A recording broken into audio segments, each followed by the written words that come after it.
Hi hello നിങ്ങളുടെ വീട്ടിലെ 10 മണി plants ഒക്കെ പൂവിടാതെ ഇതേപോലെ നിൽക്കുവാണോ? എങ്കിൽ ആ പ്ലാന്റ്സിനൊക്കെ നമുക്ക് ഈ ഒരു സ്റ്റേജിലേക്ക് നമുക്ക് മാറ്റിയെടുക്കാം കേട്ടോ. രാവിലെ എണീറ്റ് വരുമ്പോൾ തന്നെ ഒത്തിരി പൂക്കളും നല്ല ഹെൽത്തി ആയിട്ട് ആ പ്ലാന്റ്സിനൊക്കെ എങ്ങനെ സെറ്റ് ചെയ്തെടുക്കാം എന്നുള്ളത് ഞാൻ ഈ ഒരു വീഡിയോയിൽ ഞാൻ കാണിച്ചു തരാം കേട്ടോ. അപ്പോൾ ഞാൻ ചെയ്യുന്ന ടിപ്പാണ്, നിങ്ങളൊന്ന് ട്രൈ ചെയ്ത് നോക്കുക. അപ്പോൾ നമ്മുടെ പ്ലാന്റ്സ് നമുക്ക് 2 മാസം കൂടുമ്പോൾ ഇതേപോലെ ഒന്ന് ടിപ്പൊക്കെ ഒന്ന് കട്ട് ചെയ്ത് കൊടുക്കാം കേട്ടോ. അപ്പോൾ അങ്ങനെ കട്ട് ചെയ്ത് കൊടുത്തിട്ടുണ്ടെങ്കിൽ നമുക്ക് ഒത്തിരി ബ്രാഞ്ചസ് വരും, അതേപോലെ തന്നെ ഒത്തിരി മുട്ടുകൾ വരും, ഒത്തിരി പൂക്കളും നമുക്ക് ഉണ്ടാവും കേട്ടോ. അതേപോലെ തന്നെ ശ്രദ്ധിക്കേണ്ട ഒരു കാര്യമാണ്, നമുക്ക് 2 ആഴ്ച കൂടുമ്പോൾ നമുക്ക് എന്തെങ്കിലുമൊക്കെ വളമൊക്കെ ഇട്ട് കൊടുക്കാം. അപ്പോൾ നമ്മൾ മെയിനായിട്ട് ചാണകപ്പൊടിയാണ് നമ്മൾ ഇട്ട് കൊടുക്കാറ് കേട്ടോ. അപ്പോൾ എനിക്ക് ഈ ഒരു ചാണകപ്പൊടി ഇട്ട് കൊടുത്തതിന് നല്ല റിസൾട്ട് എനിക്ക് കിട്ടുന്നുണ്ട്.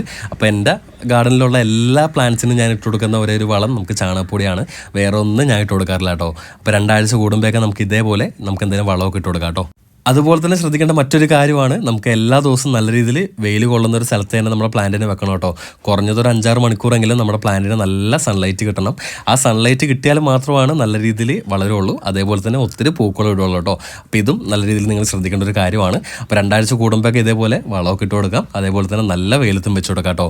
അപ്പോൾ ഞാൻ പറഞ്ഞ ആ ഒരു മെത്തേഡ് നിങ്ങളൊന്ന് ട്രൈ ചെയ്ത് നോക്കുക. അപ്പോൾ എനിക്ക് നല്ല റിസൾട്ട് കിട്ടുന്നുണ്ട്, അതുകൊണ്ടാണ് ഞാൻ നിങ്ങൾക്കും പറഞ്ഞു തന്നെ കേട്ടോ. അപ്പോൾ എന്തായാലും ട്രൈ ചെയ്ത് നോക്കുക. വീഡിയോ ഇഷ്ടപ്പെട്ട ലൈക്ക് അടിച്ചേക്കണേ.